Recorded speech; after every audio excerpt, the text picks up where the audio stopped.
you ask world champion Carlos Mortensen, he'll probably tell you, poker is all about the bluffing. Well, while bluffing is definitely an integral part of your overall strategy, I mean, that's not all there is to it. First of all, you got to figure out, who do you bluff? Think about that for a second. How you can bluff an amateur?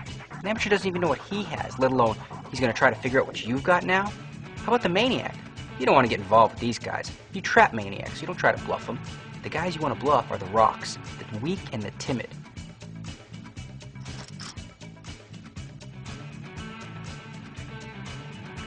There's more than one way to bluff.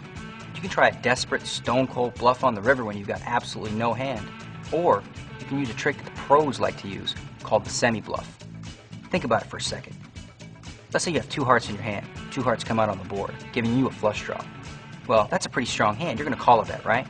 Why not bet yourself? This gives you 2 ways to win. If you bet and nobody calls, you win the pot right there. If you bet and somebody does call, oh well, now it's just time to hit your flush and win an even bigger pot.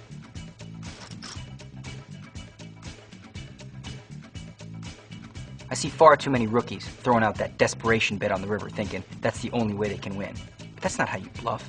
You gotta set up a bluff early in the hand. It's like telling a story. You don't just throw a bet out on the river with no rhyme or reason. You're telling a lie, you gotta tell it right.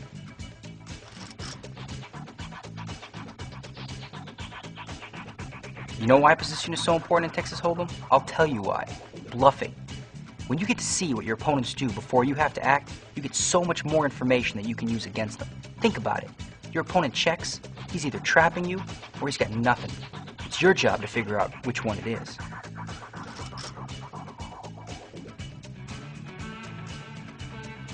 This is no time to get cute. There's too many people in the pot to try bluffing wildly when there's so many people that could hit the flop. Yeah, when you're up against one guy, sure you can bluff, especially if he checks to you. But with 4 guys in a pot, come on, man. You can't bluff everybody.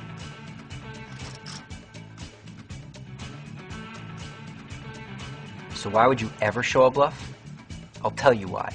There's nothing sweeter than taking a pot off a guy with absolute rags and then showing it to him as he throws his hand in the muck. It'll send him on complete tilt for the rest of the session. And everybody else at the table, they'll get to see that you're willing to bluff, you might have the nuts, they'll never be able to figure you out.